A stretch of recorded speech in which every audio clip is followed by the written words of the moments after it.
Wellbeing coach. Welcome to our live this morning, which is on forgiveness and letting go. Quite a topic it is. So this morning I've got Emily with me as well. Yeah. And hopefully we'll be having some good interaction from you as well. So just for a few of you who may not know about Isopia, so we are a wellbeing service. We focus on empowering individuals, so making sure that they can get their well-being back on track and giving them skills and tools in order to do that. The one significance about us is that Isopia is mainly made up of people who have lived experience. So all the wellbeing coaches, including myself and Emily, we have lived experience. We're not trained psychiatrists, we're not trained counsellors, but what we do have is that lived experience that we can share with you to help on your journey to recovery. Would you like to say hello, Emily? Yeah, hi, I'm Emily.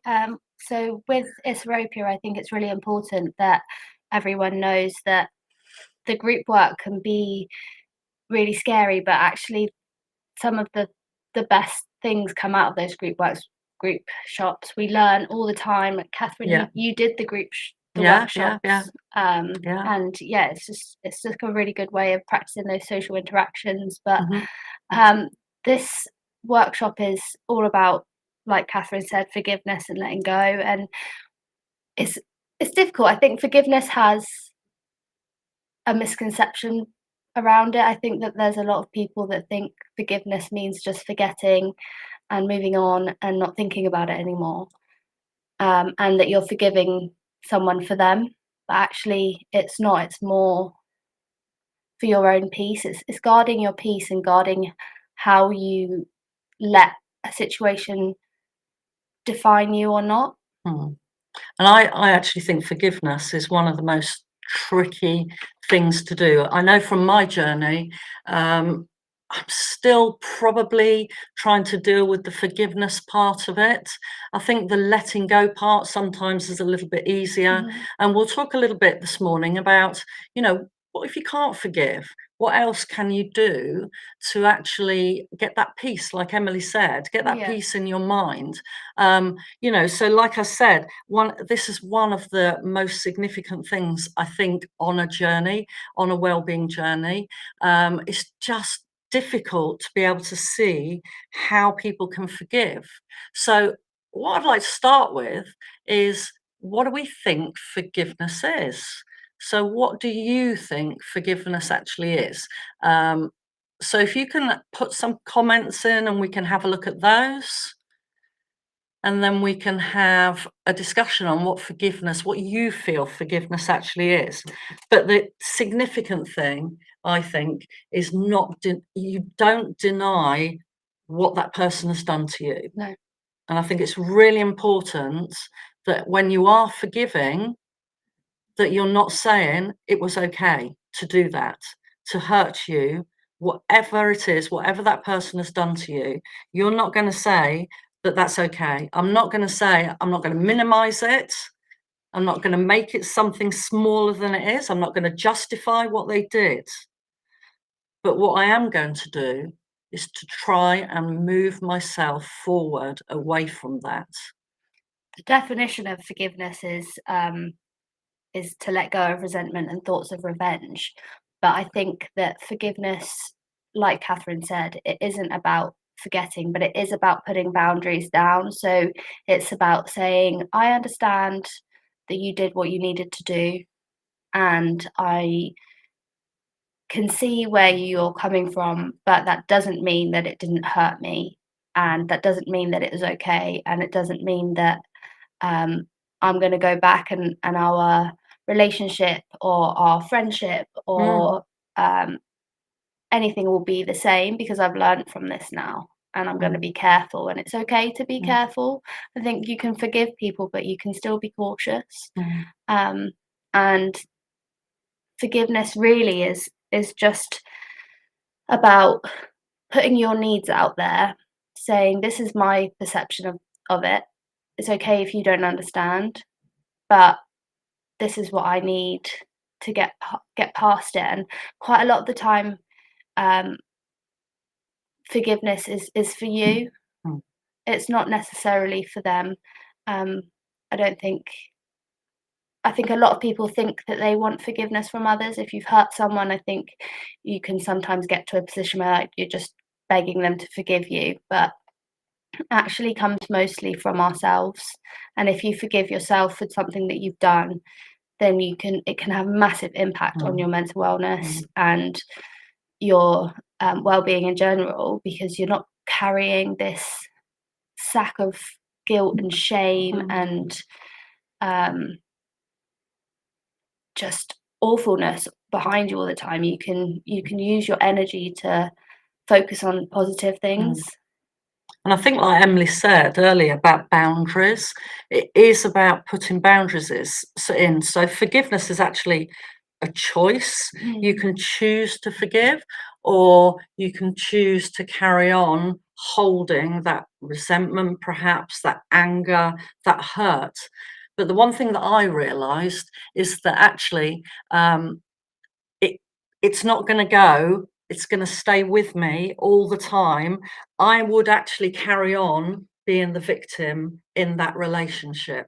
So but like I said before, it takes a huge amount of time to actually realize that forgiveness is perhaps the right approach for you. I think sometimes if forgiveness is too tough, and maybe earlier on in your journey, if forgiveness is too tough, I actually practiced acceptance. So I accepted those things that had happened to me in my past, and I accepted that they'd happened. That took a long time of effort for me to actually say, that happened, I accept that happened. Perhaps for one or two of those things, I'm still dealing with the forgiveness element, and that's okay, because forgiveness takes a long time to reach. But what I have said is, I accept that happened. That happened, it was in my past. If I'm going to be able to move forward in my life, then I need to put that behind me. And I no longer want to be the victim. I don't. I've been a victim all my life. And if I carry on with them, with that feeling, that resentment, that anger, that hurt, if I carry on with that, then I'm only going to slow my progress down on my well-being journey. And I think it's not a linear process either. I think that in my experience, there are things that I thought that I'd forgiven people for, and then it crops back up, and I have to work on that again. And I think that a lot of people think, "Oh, I've forgiven it. I've forgiven that person for doing this, so I'm just going to move on and never think about it again." But actually, it's a consistent and constant thing that you need to work on and grow from, and practice. It's a skill that everyone needs to practice. And I think a lot of what we were talking about before the live is that forgiveness has massive elements of control. I think when you've been in a situation that you have been victimized and you have had your boundaries crossed, you've had that control taken away from you. You've had someone else inflict pain on you. But actually saying, I forgive you, or working towards forgiving someone puts that in your control. And that's massively empowering for anybody, because it can be really difficult and traumatic to have an experience where someone's crossed your boundaries. And whether that could be slightly crossing your boundaries or completely and utterly destroying them. I think it's one of those things that it's in your power, and it's only in your power. No one else can force you to do it. So it's a really good way of taking back that control of the situation. Yeah, so I came through Isopia myself. So I was a member here at Isopia. Now, one of the most profound moments in my recovery was sitting in a workshop, and somebody telling me, a wellbeing coach telling me about the hook, the really big hook that had everyone on that had wronged me in my life. So all those people were sitting on that hook, but I was behind those people on the hook. Now, I was never going to get off that hook and be able to recover and live my life unless I was able to let those other people off the hook first. Now, for me, it was quite a moment. It was one of those light bulb moments. And actually, what we talked about in that session was who's feeling the hurt for what happened? It's not necessarily those people. As we know, those people have probably got on with their own lives. They've not thought about this probably at all, or maybe if they do, it's fleeting, but it hasn't become their entire existence like it was for me. So I had to make that decision that I'd got to let these people off the hook, else I had no chance. And it was in that moment that actually my journey of recovery began, because I started with the easy targets that were on that hook, those people that perhaps it would be easier for me to forgive or to at least accept. And I let them off that hook, and I could actually see them in my vision. It's really good to visualize this if you're doing it. I can see them in my head actually coming off that hook. And actually, for me, each week, each month that went by, that hook was getting less people on it. And I could see then that I could come off that hook if I can just push through that little bit more. And that's exactly what I did. So, like I said, one or two of those people I'm still dealing with in forgiveness. But actually, I've been able to forgive quite a lot. Things that when I was unwell, I'd never be able to forgive them. And how did that make you feel now? Empowered. That's exactly of how, and I felt I was in control, and that's the key thing here. Quite often, we feel that we're under the control of other people because of what they've done to us in our past. But here, you've got yourself starting to take back that control and leading your own well-being journey. So for me, it was just such a profound moment, and that was probably a couple of years ago now, and that was the thing that kick-started it for me. So it is possible to do this, absolutely possible, but I understand that it is a difficult thing. Is anyone else who's with us this morning find it difficult to forgive? It'd be interesting to hear what you've got to say. So Rebecca, you've spoken to us. I'm in the same boat with that. I think that's with you, Yeah. Emily, when you were talking. I thought I'd reached it, but I don't think I have. I think forgiveness can be like a cycle. I think when we experience one thing and we move forward and then we experience another thing that's similar. In my experience, if I've had an experience that I've worked through and then I have another experience, maybe slightly different, but on the same boat, you go back round that circle and it brings up all of those feelings that you had before, and you internalize it and you say, okay, well, this is happening again, maybe this is me. Actually it's not, and it comes back down to being kind to yourself and saying, okay, this is a different situation, and although this has brought up feelings of resentment or anger or wanting to get revenge or just wanting to do something to hurt them back, doesn't mean that you haven't forgiven them. It just means that you've taken a step to the side, and there's that you need to work on. It's a big reminder that, okay, this is where the work needs to be done. This is a main priority for me right now, and this is what I'm going to do. But it doesn't necessarily mean that you've gone 10 steps back. It just means that there's some consolidation that needs to be happening, and maybe some expanding of your forgiveness. Because I think it's really easy to forgive. Well, not easy, I wouldn't say it's easy, but quite a lot of the time we say we forgive people instead of maybe the circumstances or the situation. I think it's easier to put that solid thing that you can forgive, that object, instead of necessarily the entire circumstance. So I think when you try and forgive the whole situation, it can be a little bit more freeing.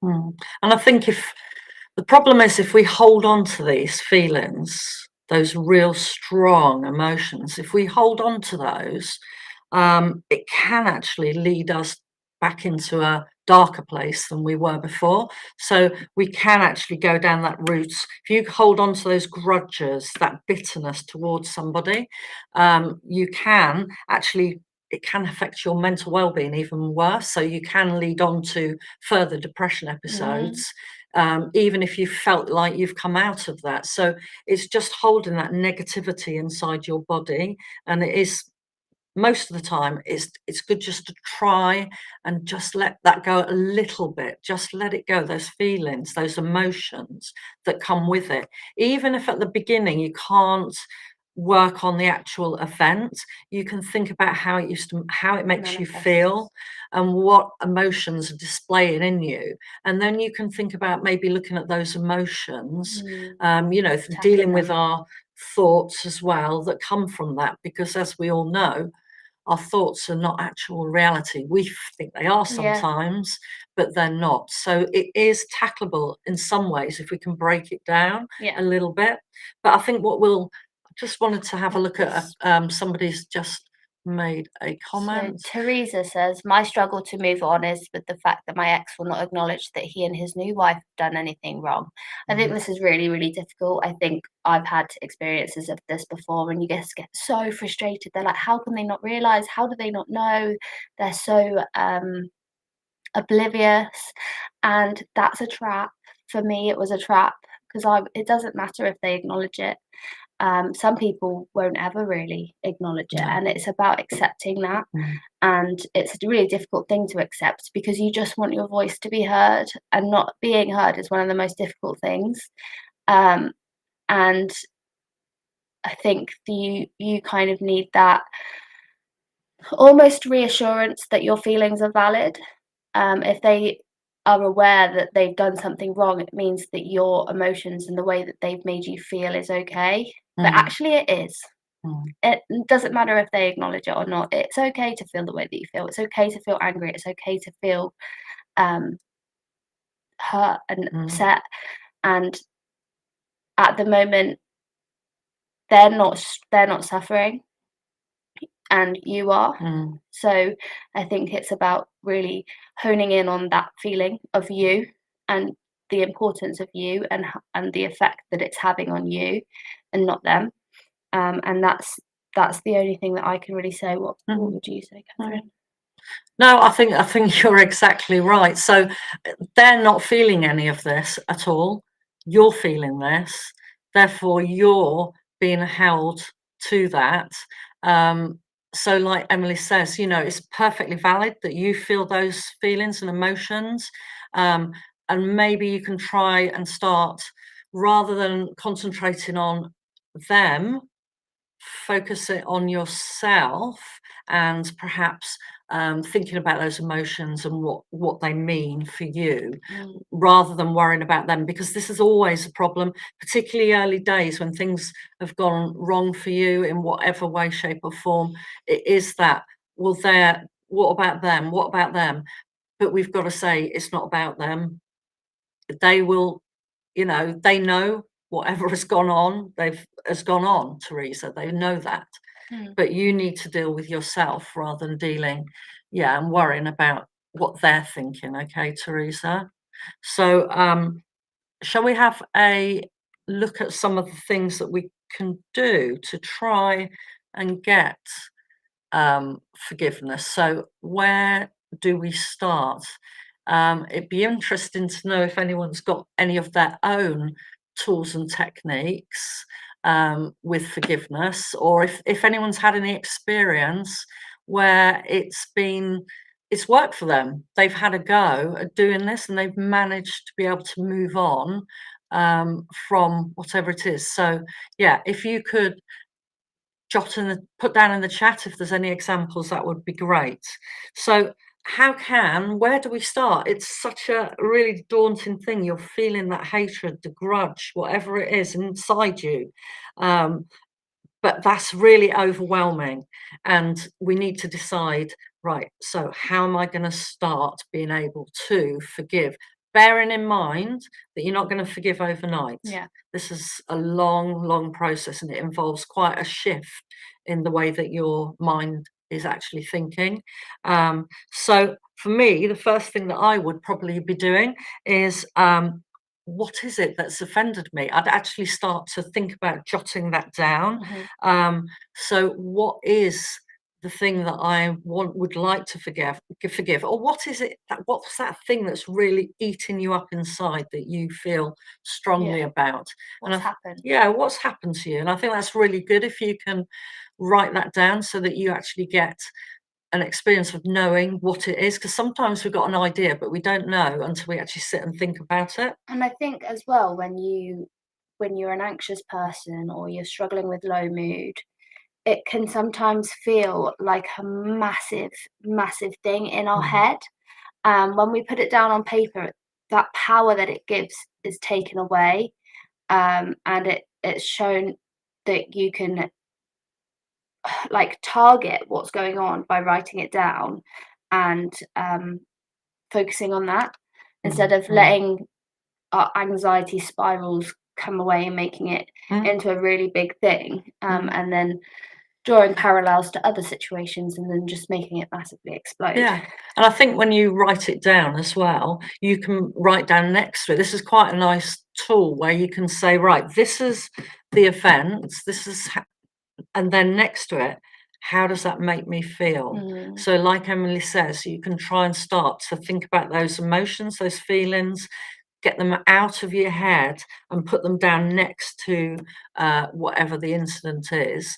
And again, having those emotions in front of you on a piece of paper is actually really useful for you to start to understand what is going on inside of you.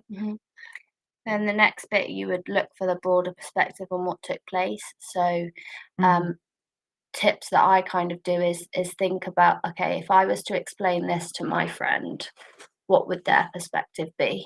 How would they, from an outsider's view, how would they look at the situation, and try and write that down, and then look down how I see it and how I've interpreted it, and see if there are any differences.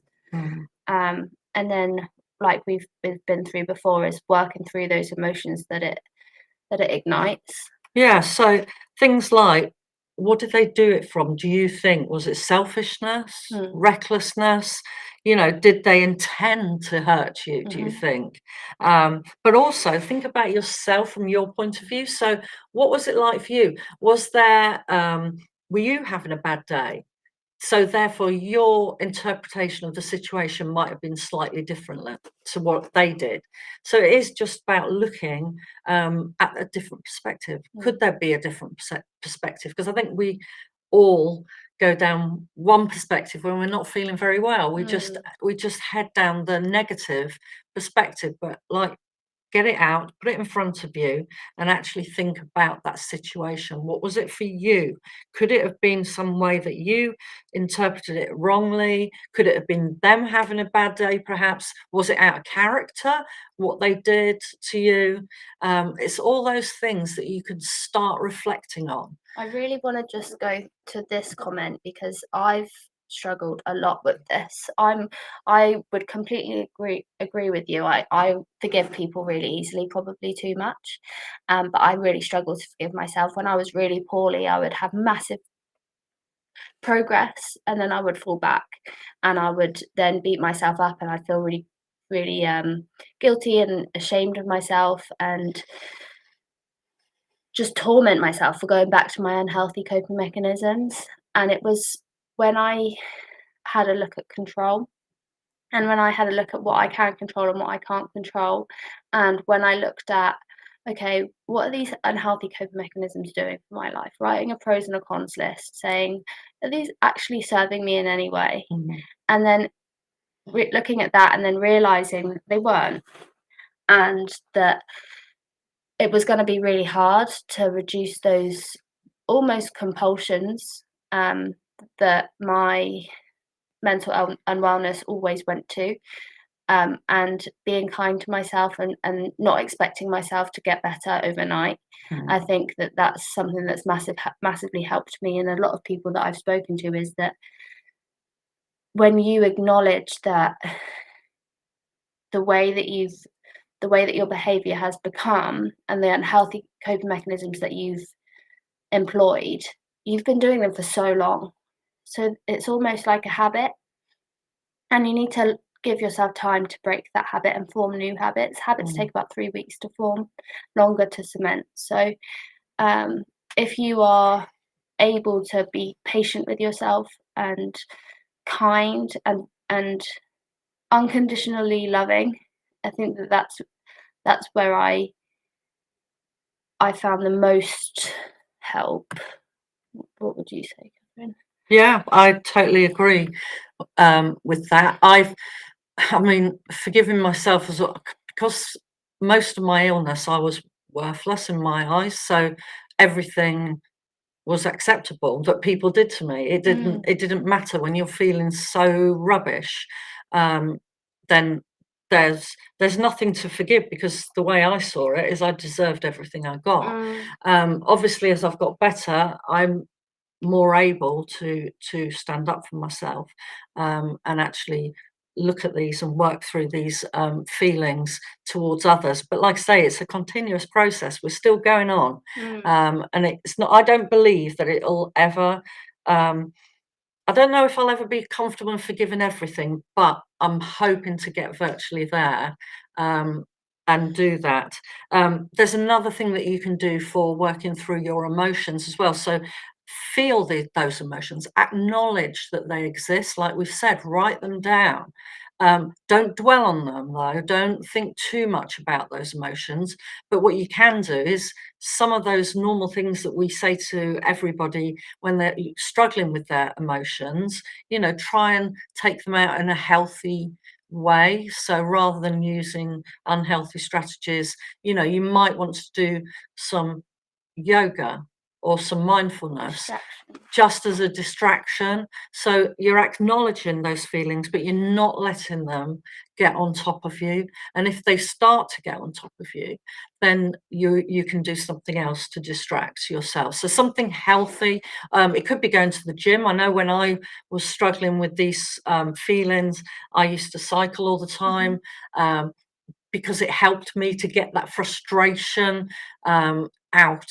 Yeah. So there's all sorts of things that you can do to help yourself if those emotions become overwhelming. Okay. So some of the positives of letting things go is the physical and mental relief that you get. Yeah. So you actually improve the functioning of your cardiovascular and nervous system by letting things go. Because if you think about how we feel when we're resentful and angry and holding on to those grudges, you feel stressed. Mm. So then those stress hormones in your body are going to be pumping around and they're going to be dragging your health down. They're going to be, or they're almost like an illness, like It a is. physical illness, It is. that Yeah. makes you vulnerable. Mm. So by letting things go and working for that progress of letting things go and saying, okay, this has happened and I'm not in control of this, but that's okay and I'm safe and it's over now. Mm. Then you can actually increase your physical health, but then also the mental clarity that you can get from letting things go is unbelievable. When I started to let things go, right at the beginning of my journey, I just felt like this load just Mm. vanished off my shoulders, and it Mm. was just really freeing. Mm. And I think if when you start to be able to let things go, I think it's much when you're weller, those things, you don't get other things on top of you again, Mm, because you're feeling more, um, the strength in yourself, your confidence has increased. So I mhm, think a lot of things that maybe got us down, maybe from our past, wouldn't actually happen again in the future, because mhm. we are different people, we are stronger. But yeah, it's a long time process. Yeah. So you were talking about benefits. There's lots of other benefits as well. So generally your stress levels, as Emily says, will reduce because you won't have those. It can get You can feel quite stressed when you've got lots of emotions going through you, and quite strong emotions as well. And generally, you can function better in your life. So if you don't have those things going on inside of you, it'll increase your hope and your optimism as well for the future. And I think it does increase your compassion, your understanding of other people as well. It's really important. So there are a lot of positives to letting things go and just clearing that headspace. We've talked before about the most important relationship you have is with yourself, and that's inside your head. And Mm. if you're making your headspace not a pleasant place to be, then it is going to make it harder for you to function in your daily life. And what you focus on expands, Yeah. which is something that all of us here always say. So when you're focusing on not forgiving and you're focusing on that anger and that resentment and that grudge, then you are focusing on the negativity. So the negativity expands, and you're then looking at other ways to kind of evidence how you're feeling. You're looking for that validation, and then it's cementing it more. So when you start to let go of it, you then use your energy to look for more positive things, Yeah. and you start to walk down a different path that's lighter and freer. Mm. Okay, so I think we've probably come to the end of our live this morning. Thank you so much to those people who have been here with us and contributed, and I hope we've been some help to you this morning. It's been very nice to be here this morning. Yeah. So we'll say goodbye for now, and we'll see you shortly.